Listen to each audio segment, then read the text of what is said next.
Apostol Pablo, ang mga Korinto ang mga pinaka-immature, pero sila yung mga sila yung mga nag-pursue sa gifts of the Holy Spirit. Ipapakita natin dito sa next verses natin, 1 Corinthians 13, kung ano yung mga verses, ano yung mga gifts na nasa kanila. At sabi ni Pablo, kahit may mga gifts kayo na ganito, pero dahil missing kayo ng love, ay kulang pa rin kayo. Kaya let's continue, let's start reading yung ating text. Mabasa niyo ba? Kung makapagsalita man ako,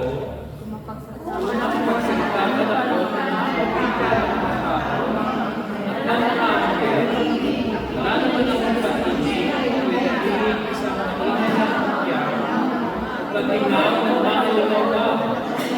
Meron pa akong kaloob ng propesiya, at naunawaan ko ang lahat ng mga liwaga, at ang lahat ng kaalaman, at nagdayin naman ang lahat ng pananampalataya, upang makalipat ko ang mundo. Ngunit wala naman akong mag-ibig o wala akong pagkabayo. Kahit ipamigay ko ang lahat, ang aking ari-arian, at ibigay ko ang aking katawan upang susubin, ngunit wala naman akong pag-ibig, wala itong pakinamang sa akin. Sa Apostol Pablo, ito, sinabi niya yung mga gifts, tanda niya ba? Sa verse 1, sabi niya, kung makapagsalita man ako ng mga wika ng tao, yan ay gift of tongues, di ba? Ibig sabihin, mga Corinthians doon, they could speak in tongues. Makapagsalita sila ng iba't ibang wika. Meron silang gift na ganoon.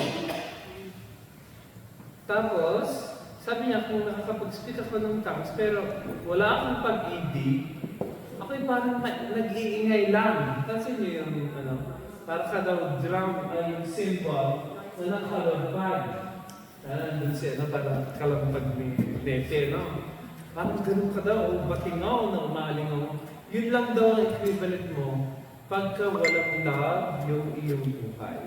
Tapos sabi niya, meron pa siya sa verse 2, sabi niya, kung meron man akong kaloob ng gift of prophecy. Yung gift of prophecy ay iba-ibang klase, di ba? Yung gift of prophecy kuminsan ay yung nag-encourage ka sa ibang mga tao, it's prophetic.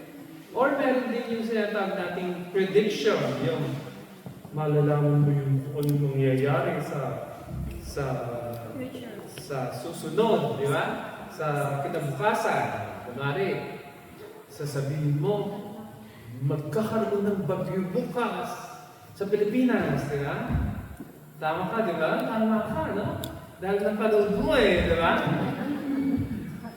Pero hindi yung gano'n, yung sa Bible ay yung tinutukoy natin ito na propesiya na may prediction, galing ng Holy Spirit. Hindi galing ng pag-asa. Alam mo ba yun? Hindi galing ng weather forecast. Una ito, gift of tongues, pangalawa ay prophecy. Tapos yung gift of understanding, yung understanding mysteries, word of wisdom. Meron kang word of wisdom. Diba? Kung minsan, nakaranas na ba kayo noon na nakikipag-usap kayo sa kaibigan ninyo o sa isang sister, isang brother, tapos all of a sudden, nakapagsalita ka ng word na kailangan niya. Tawag natin doon, kapatid, ay word of wisdom. O yung iba naman ay word, lahat ng mga kaalaman, word of knowledge. Meron kang all of a sudden, nalaman mo yung pangyayari na hindi mo dapat nalaman. Meron ko experience sa buhay ko na muza, very strange, no? Naalala ko na kay Oma ako naglilinis ng floor. So, all of a sudden, may nakita ko parang video. Tapos nakita ko yung dalawang estudyante ko sa school workers. Nagsisex. Naglilinis ako ng baboy ni Umo. Nasa natural world ko. Ang reaction ko sa Jesus name, last. Jesus name. Kala ko last, no? Nakakita ko yung dalawang estudyante ko ng so at nagsisex sa lalaki at sa mga. Tapos after ng graduation ko palang nalaman na may relationship pala yung mag-boyfriend, girlfriend pala yung dalawa. At nagsistex sila at school of worker. Wow. Kaya sabi ko sa loob ko, pwede palang, makapagtago yung mga tao sa isang image na maganda, pero may ginagawa silang mali sa labas. Tama ba? Naintindihan ko ibig sabihin na you can hide something from me, but you cannot hide something from Him. Amen. And yung tinatawag natin word of knowledge. So, ano sa na I have a knowledge na hindi galing sa Sharon, hindi galing sa Marites, at walang nag-text sa akin ng ginagawa nila. Kundi supernaturally habang naglilinis sa panahon ko, kitang-kita ko talaga yung ginagawa. At akala ko galing sa heart ko last. Yung pala totoong nangyayari. Ito ang susunod. Ang susunod ay taglayin ko man ang lahat ng gift of faith. Meron din gift of faith. Ang gift of faith ay yung you can believe something for the future. Di ba? Yung mga, ang nakikita ko doon, may mga pastors sa buong mundo, kahit sa Pilipinas o sa Amerika, isang empty lot, dahil by the gift of faith, kitang-kita nila yung building. At kitang-kita kasi, kung kilala niyo si Albert Thompson, yan ang pangalan niya, Albert Edward Thompson. Bago nagkaroon ng Thompson Chapel, itong church na ito ay swamps pa lang, kita na niya yung church. Ang tawag ko doon mga kapatid, ay gift of faith. Ibig sabihin, nakikita niyo yung bagay na wala. No? Wala pa. Di ba? Ganun tayo kumisan. May natural faith tayo na. Di ba? Kunwari, may pinapatayo kang bahay ba manumpain. Di ba? Parang nakita mo na, kahit hindi pa na-drawing ng engineer. Tama ba ang malang pa pala? Parang nakikita mo na yung gusto mong gawin na wala pa naman, ano? Sabi mo, nakikita ko, dito ang garahe. Pero nakikita mo lang at your mind, ano? Hindi pa talaga totoo. Yung susunod, sabi niya, may mga, yung faith ko ay kayang mag-move ng mountain. Sabi niya, kahit meron akong gift of tongues, gift of knowledge, gift of wisdom, gift of faith, sabi niya, kung wala naman akong pag-ibig, ako'y walang. Dito si Apostle Paul, ano? Itong mga Corinthians na ito, meron silang nag-ooperate yung mga gifts sa church nila. I pray na tayo din magkaroon ng mga gifts na ganito, no? Huwag lang speaking in tongues. Gusto ko tayo magkaroon ng gift of prophecy, magkaroon tayong word of knowledge, word of wisdom, magkaroon tayong gift of faith, di ba? Pero, kalakip na mga gifts ay love. Oh. Ito, kahit pamigay ko pa ang lahat ng aking ari-arian, ano yan? Gift of giving, gift of mercy, di ba? Yung ipapamigay mo kayong ipamigay lahat, sacrifice lahat. Tapos, ito, ibigay ko ang aking katawan upang sundugin. Ano yan? Gift of martyrdom, di ba? Mamamatay ka dahil sa pangaraw mo kay Jesus Christ. Ngunit wala naman akong pag-ibig, wala itong pakinabang sa akin. Pwede mo gano'n na pamibigay ka, bibigay mo ang buhay mo, tapos wala ka pa rin lang, pwede nga gano'n?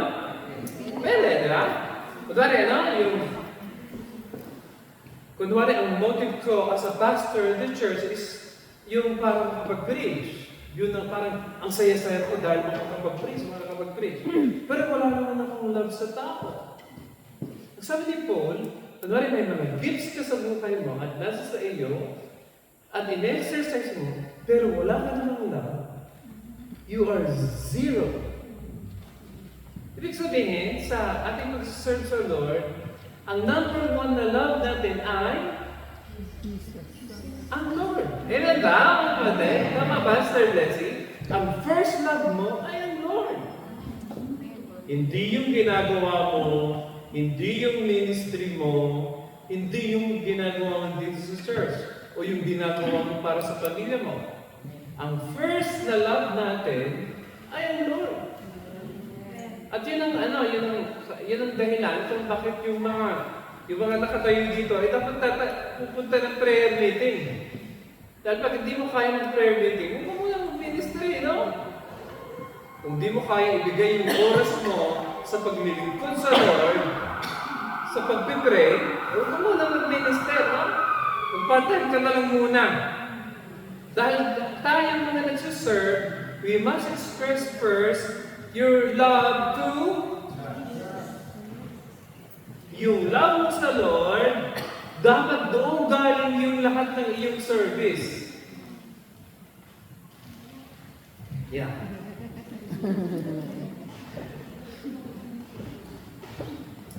Ano yan? Nakuha ko yan sa isang awit ni kaninong awit? Awit ni Steve Green yata, no?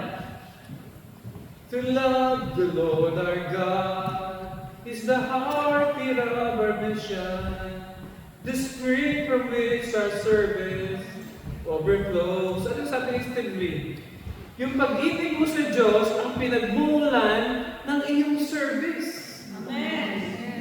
Not the other way around. Nagsiserve ka para pakita mo ang Lord, ang love mo sa Lord. Hindi. Love mo ang Lord, kaya ka nagsiserve. Maliwanag ba yun? Sister Jo, maliwanag ba yun? Hindi yung gumagawa ka para pasikatin mo ang Lord na anong ginagawa mo. No? Galing yung meron kang relationship sa Lord at dahil yung pag-ibig na na-experience mo sa buhay mo, yung pag-ibig na na-experience mo sa Lord ay nag-overflow. Alam mo yun, Ate Ami. Nag-overflow yung pag-ibig ng Lord sa buhay mo. Kaya ka nagsiserve. Wala nga kaya, Sir Lee? Sorry. Anong pangalan mo, sister?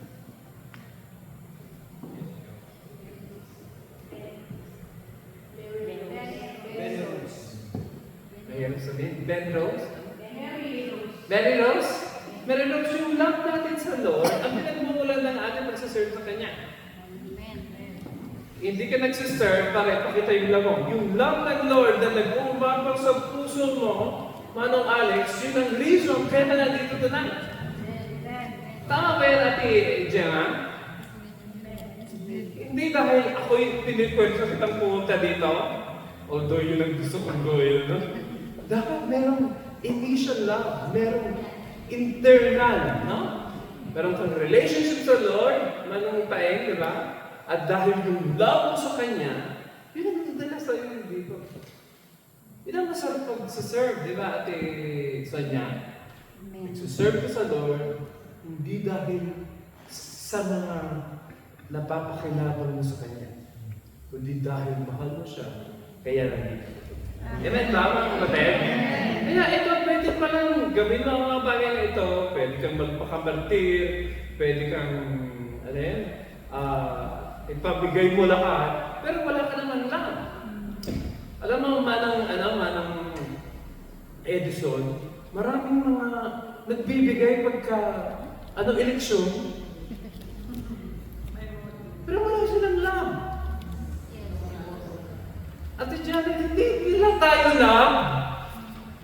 Hindi, pero kung minsan, ang interpretation ko doon ba, feeling ko love ako. Siyempre, nakatanggap ka ng kape, rice, di ba? Feeling ko, ay, mabait yun ah. Pero ano yun? Bake! Ate Bibi, di ba? Bake yun? Oh, buto nyo yan. Kasi nagbibigay. Di ba? Minsan, ako ay, alam mo yung watch? Ate, alam mo ba yung watcher? Watcher sa butuhan. Nag-watcher ako minsan. Yung may dalawang mayor na nag-away sa San Carlos, yung mananalo, panalo na talaga. Talagang mas maraming influensya, nagaling siya sa politics. Yung pinag-watcheran ko, yagit. Kaya nung nagkaroon ng tali, dalawa kaming watcher. Yung isang watcher na bili. Nung butuhan na, isa ang buto ng mayor ko. Sabi ko, teka lang, dalawang watcher ng mayor ko, bakit? Kaya lang, nung kampanya, Ate Sister Sel, nung kampanya, plastic. Sa loob ng plastic may 1 kilong rice, may kape, gatas, at may sukal. May sardinas, yan. Kompleto, mabigat yung plastic system sir. Ay, binibigay sa akin. Sa kanila ito galing. Doon sa mayor na mananalo. Sabi ko, ang mayor ko matatalo. Bakit niyo ako binibigyan? Ay, Alan, tagabi mo na. Bilang na yan. Sino nagbilang? Sabi ko, sinong nagbilang? Sige na. Ako, sa loob ko, sayang, di ba? Blessing, palagay mo, tinanggap ko, hindi. Tinanggap ko! Tinanggap ko! Bilang na eh, bilang na. Tinanggap ko. Pero yung mga nagbibigay na yun, palagay mo, love nila ako? Hindi. Bilang na nga eh, tanggapin ko hindi yun. Bilang na. Lalo talaga, wala namang taga sa yung aking mayor. Pero hindi na sabihin, pwede ko ba kayong magbigay na walang love? May iba kang motibo. At hindi pure yung motive, no? Kaya nakikita ko yan eh, yung mga politiko ang babait, no? Buti na lang kami ni Kabagis, no? Wala sa Kabagis? Wala na. Nilayaan ko na yung babae ko na. Buti ka naman nung... Hindi pala. Nanahalanan pala si Duterte no, nung pumunta dito. Nung yung mga political candidate, pagkakampanya, pwede ka kaya magpa-selfie. Pero pag nanalo, ewan ko, kung makalapit ka sa kanya. Wala. Anong pangalan mo, Amana? Anong pangalan mo? Lady in Black, katulad ko? Marie. Di ba? Minsan yung pag nakakampanya, pwede ka doon makiselfie. Pero pag nanalo na, hindi ka na makalapit. Meron na siyang sariling kusina, may kordya na. Kaya pagkampanya, dahil gusto kayong paselfie kayo, no? Pastor, bakit mo sinasabi yan? Dahil na-prove ko mga kapatid na pwedeng magbigay ng walang pag-ibig. Pwede. Pero yung sabi ng Bible, yung pagbibigay na walang pag-ibig, ay katanggap-tanggap ba sa Diyos? Anong pangalan natin? Anong pangalan mo? Sabi mo, Lady Black? Andalum. Di ba yung pag-ibig, yung pagbibigay na walang kasamang pag-ibig, ay hindi ka tanggap-tanggap sa Diyos. Amen? Amen. Dito na tayo sa next. Ang pag-ibig, 1, 2, 3, go. Ang pag-ibig ay magtyaga at mabait. Hindi ang malikot. Hindi ang magmalaki mayabang. Hindi magaspang ang asal. Hindi nag-iisip sa sariling kapakanan. Hindi mayayamutin. Hindi nagbibilang ng katalukan. Hindi ito nagagalak sa kasamaan. Hindi nakikigalak sa katotohanan. Yung lalim ng qualities of love. Sabi ni Apostol Pablo, ang pag-ibig daw ay matyaga. Diba? Love is patient. Kaya naghihintay, Carol, no? Pag nagmamadali, hindi yun love. No? Pag nagmamadali, hindi love. Diba? Tapos, mabait. At Mans, mabait daw yung love, no? Amen. Tapos, hindi daw maselos. Diba? Hindi daw maselos ang pag-ibig. Di ba kung nasa may selos talaga? Ha? Naalala ko noon nung kami mag-boyfriend ni Melody, nag-selos ako dahil siya ay... Anong sasabihan mo lang natin? Tapos ko siya parang... Parang news ng isang team noon. Nag-selos ako noon. Di ba kung minsan may selos, di ba? Intindihan mo ba? Kung minsan may selos. Kaya lang, yung totoong love daw ay merong trust. No? Na, wala pupunta si Sister Melody sa work o sa ibang place, I trust her that she will be faithful to me. At ganun din siya sa akin, no? Pumunta ako, maraming pinupuntahan. Sa buong araw, minsan, dami ko nang naipon. She trusts me that I'll be faithful to her. Diba? Kuminsan, di ba, kuminsan may element ng selos dahil akala mo, bakit ang tagal-tagal mo doon? Sa akin, nababawasan na. Di ba? Parang may selos. Alam mo, naintindihan mo yung selos? Ha? Salamat naman. Hindi mo naintindihan. Ito. At hindi mapagmalaki o hindi mayabang. Ang tunay na pag-ibig ay hindi mayabang. Hindi malaki nagmamalaki. Di ba? Kaya kung mayabang yung kaibigan mo, Irene, hindi yung totoong lover. No? Ang totoong lover ay tama ka. Doon ka tumama. Diba? Tama ka. Totoo yan, ha? Totoong pag-ibig ay napakakumbaba. Hindi nagmamataas. Ano pa? Hindi. Pag-ibig daw makinis. Hindi magkaspang. Di ba, AC? Kung ka magkaspang, hindi pag-ibig yun, no? Dapat makinis, no? Hindi magaspang ang pag-ugali, di ba? Yung asal niya, hindi maragsa, no? Napapa-smile ako dahil ako'y maragsa, no? Maragsa ako. Kaya sabi ko, ako'y hindi tunay na mangingibig. Hindi nag-iisip para sa sarili. Hindi shellfish. Diba, Sir AC, hindi makasarili. Diba? Kundi nag-iisip din para sa iba. Diba? Pag nga rin magsasharon siya, uy, nakasharon ka na ba? Diba? Parang nag-iisip mo yung iba. O, hati na lang tayo dito. Diba? Hindi makasarili. Tama na ako, no? Hindi yung kukuntin lang, uy, akin na lang to, ah.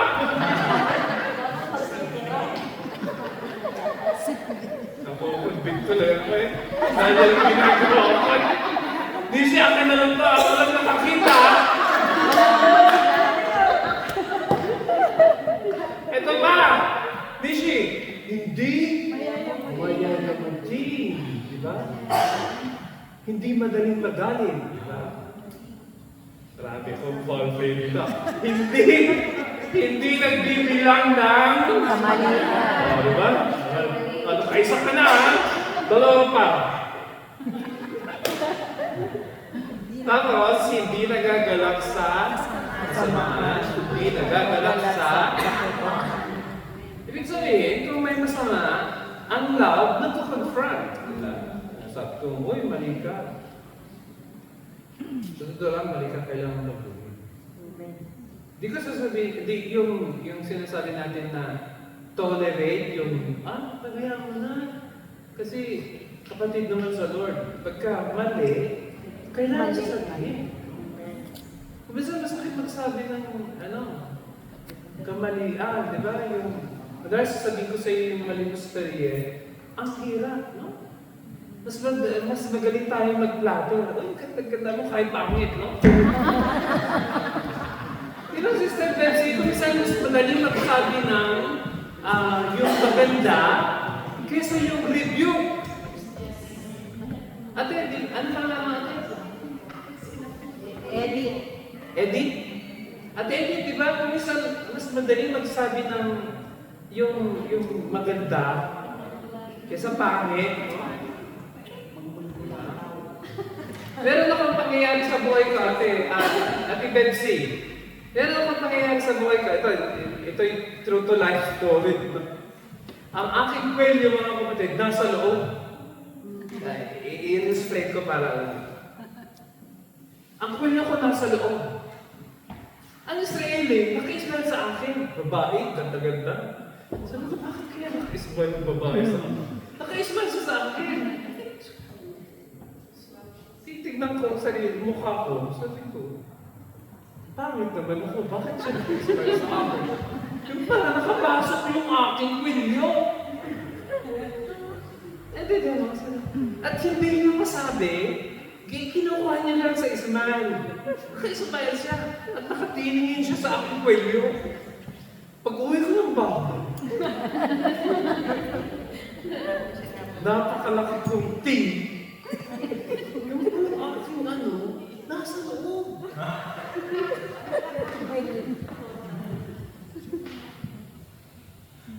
I wish, ang Israeli nagsabi, Slicha. Naintindihan mo na, I wish yung Israeli nagsabi, Slicha. Di ba, hindi niya masabi, Ate Gemma, sinyas mo!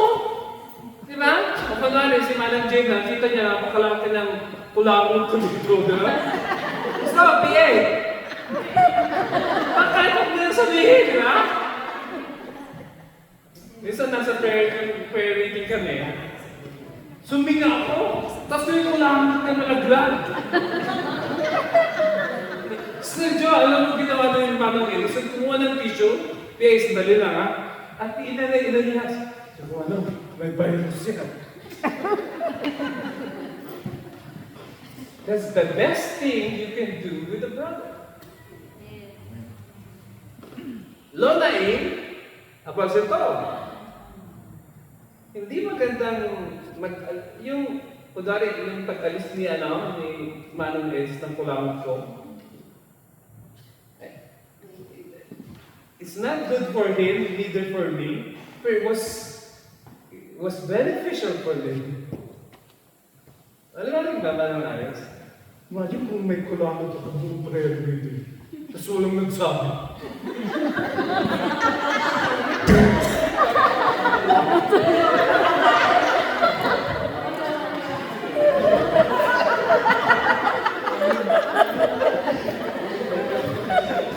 Ito ang ibig ko sabihin. Ang pag-ibig ay hindi nagagalak sa... Hindi siya nagagalak lang sa kasamaan. Nagagalak siya sa... Kung ano yung totoo... Tawa sa mga kapag. Mga yung totoo, masakit! Dinatisun niya, ang totoo masakit. Kunwari, bubulahan ako ni Ate Sonia. Sabi niya, Pastor, ganda-ganda ng buhok mo.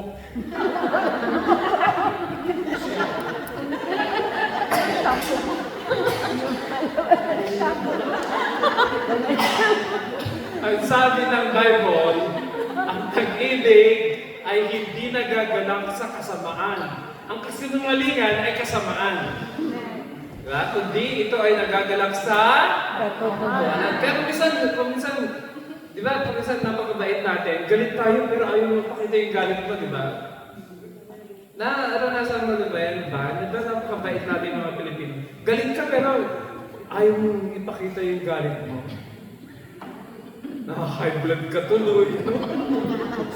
Dami tuloy yung lumalabas ng mga ano-ano. Dahil mahilig tayong magtago.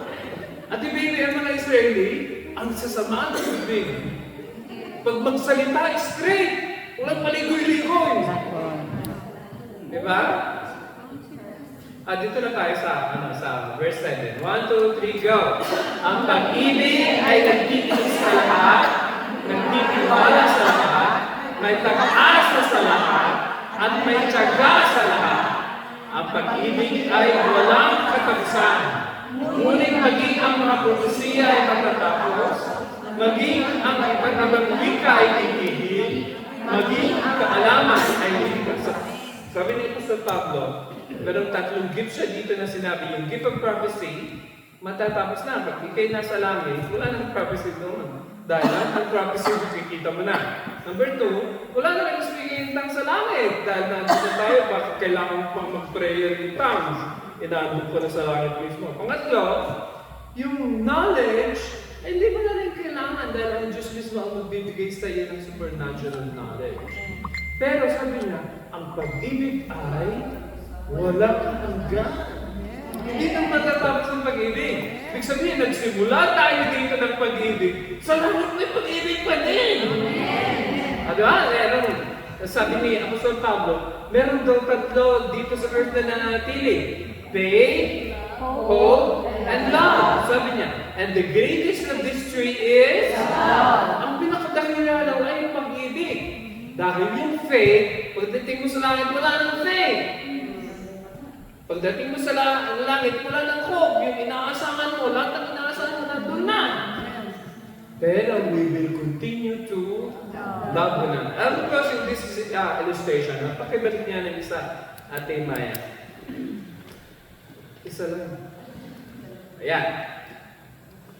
Dito sa verse 5, itong last part ng verse 5 ay talagang nagrema sa buhay ko ito dahil minsan sa buhay ko ay naging totoo ito. Ang sabi ng last part, ang pag-ibig ay hindi nagbibilang ng kamalian.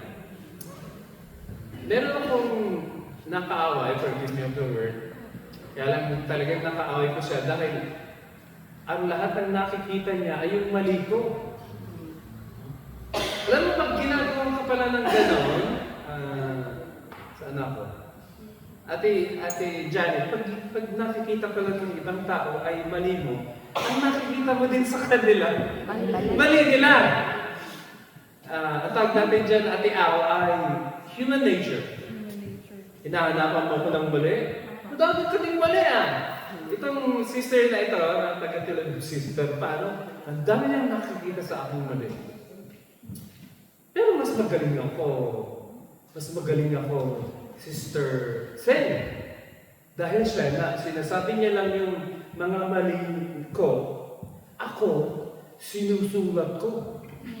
Lahat ng mali niya, meron akong red notebook.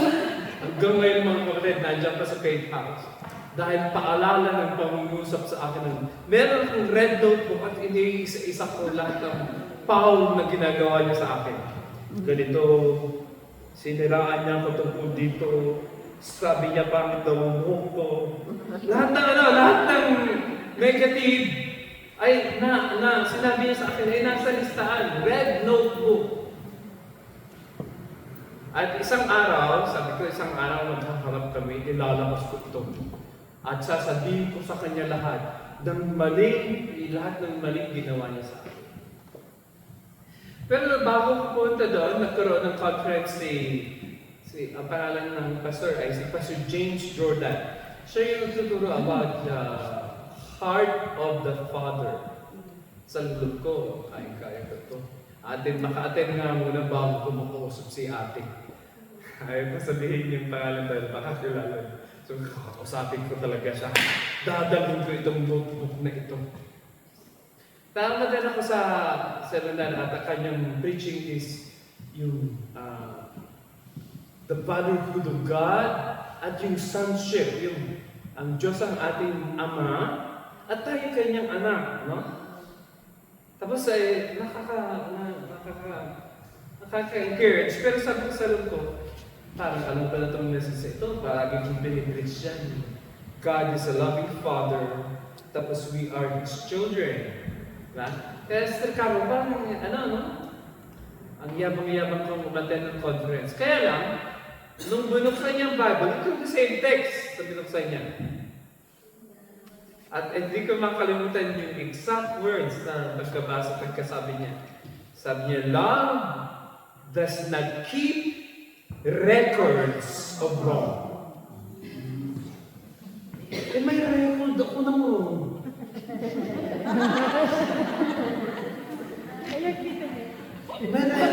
Hanggang ngayon kapatid, hindi ko sinusunog yung notebook na yun. Dahil paalala sa akin na one time in my life, I wrote a record of the things that had been done against me. Pastor, bakit mo rin yan? Parang sa akin ay paalala na alam mo, nandun ako sa ganyang buhay. Ayaw ko nang bumalik na nagbibilang. Pagka marami ka palang binibilang ng mali ng iba, ay parang hindi mo pa naranasan yung biyaya ng cross. Dahil kung sino ang dapat magbilang, sino ang dapat magbilang? Si Jesus dapat ang magbilang ng lahat ng kasalanan natin. Pero yung bang ginawa niya, yung bang ginawa ni Jesus, minalaman niya ba tayo? Alam mo ginawa niya, Sister Carol? He died for our sins.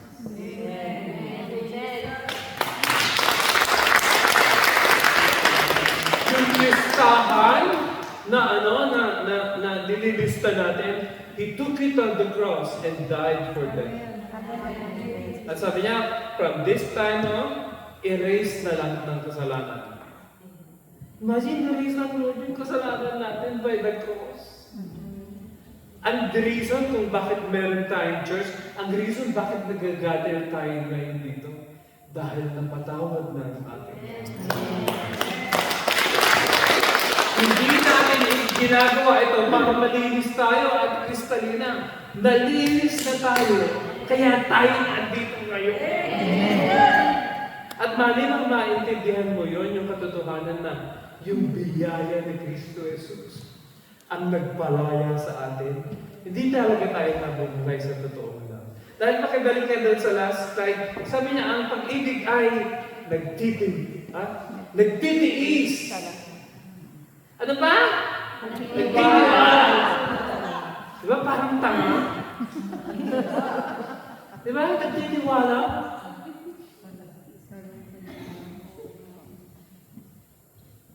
Tahi-tahimik na. Yan. Kasi di ba pagka alam niloloko ka, tapos nagtitiwala ka pa, tama ka, di ba? Totoo ba yun, mga kapatid? Pag niloloko ka, sabihin mo, oh, niloloko mo ka. Amen ba? Ano ba eh? Huwag mong sasabihin, amen. No? Kunwari, no? Ito. Kasi sasabihin ko kay Ate Maya. Kunwari, sinasaktan ko si Melody. And the best thing na gagawa ni Melody para sa akin is ipakulong ko. Bakit? Para hindi na ako makasakit sa iba.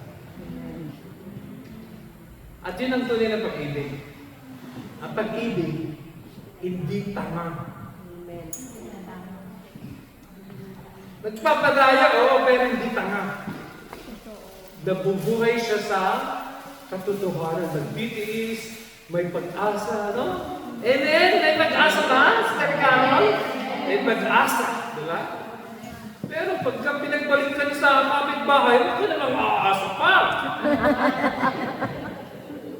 Napakalaki mo ng tea.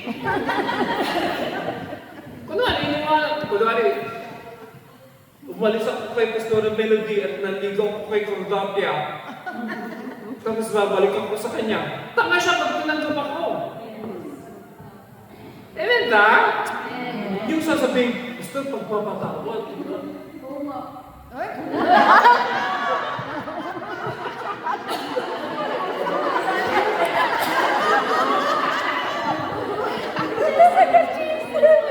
Pag sinakpan ko si Melody at ako'y babalik ng parang walang nangyari, that's wrong.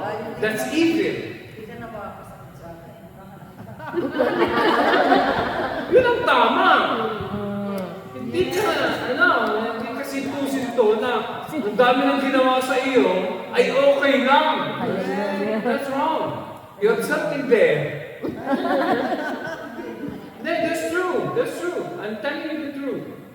Kasi di ba ate, meron talagang confrontation. Dahil pag walang confrontation at okay na lang, hindi tayo magiging matuwid. Sasabihin ko sa iyo yung malino, encourage kita na ipag-pray mo sa Lord na palayain ka dyan, tapos mag-usap tayo ulit. Hindi ko sasabihin na, takpan na natin, okay lang. Walang okay lang. You hurt me, I'm supposed to hurt you back. Kaya lang, Jesus took your punishment. Kaya hindi na kita masampal eh. Kasi inako na ni Jesus eh. Amen ba, ate? Dapat igaganti ko sa iyo. Kaya lang, si Jesus ang bumalandra. Alam, lahat ang bibigay mo sa Kanya, sa akin ulit. Charge it to my account. Imagine si Jesus nagligtas sa iyo. Dito lang ako makaganti. Pero that's not the point. Hindi ganti ang point. dapat ay righteousness, holiness, yung fair, yung pagiging fair, justice. Dahil ang Diyos natin nga kapatid, hindi lang siya God of love. He's a God who is just. Walang unfair sa Diyos. Hindi niya pwedeng sasaya na, oy, okay lang, kahit ikay nadadaya. Hindi. Kaya nga kailangan mamatay si Jesus Christ sa cross. Dahil it's unfair, pero Jesus took it upon Himself. Pero hindi ibig sabihin ng mga kapatid na malaya tayo gumawa ng mali dahil tayo pinatawad na. Pag kayo pinatawad na ng Diyos, dapat strength ang lakad mo. Napatawad ka na eh. Bakit pawardi-wadi ka pa? Dapat pag Lord ang pinaglilingkuran mo, ay nasa cross ka na nakasenter. Father, we thank you for tonight. Lord, kung minsan mahirap i-explain ang love, pero na-feel namin, na-experience namin ang true love dahil sa cross ni Jesus Christ. Kami mga hindi karapat-dapat, pero pinatawad mo kami. At salamat, Lord, binigyan mo kami ng wisdom kung paano makipag-deal sa mga kapwa-tao namin. Yung totoong pag-ibig, Lord, hindi katangahan. Salamat, Lord, na binibigyan mo kami ng pag-unawa at totoo, Lord, na spiritual wisdom, spiritual understanding upang mamuhay kami ng tama sa inyong harapan at puspos ng pag-ibig ni Kristo para sa ibang mga hindi mananampalataya upang sila man din sa pamamagitan namin ay makakilala sa iyo. We love you, Jesus. We worship you. In Jesus' name, tayo lang ay sabi na, Amen.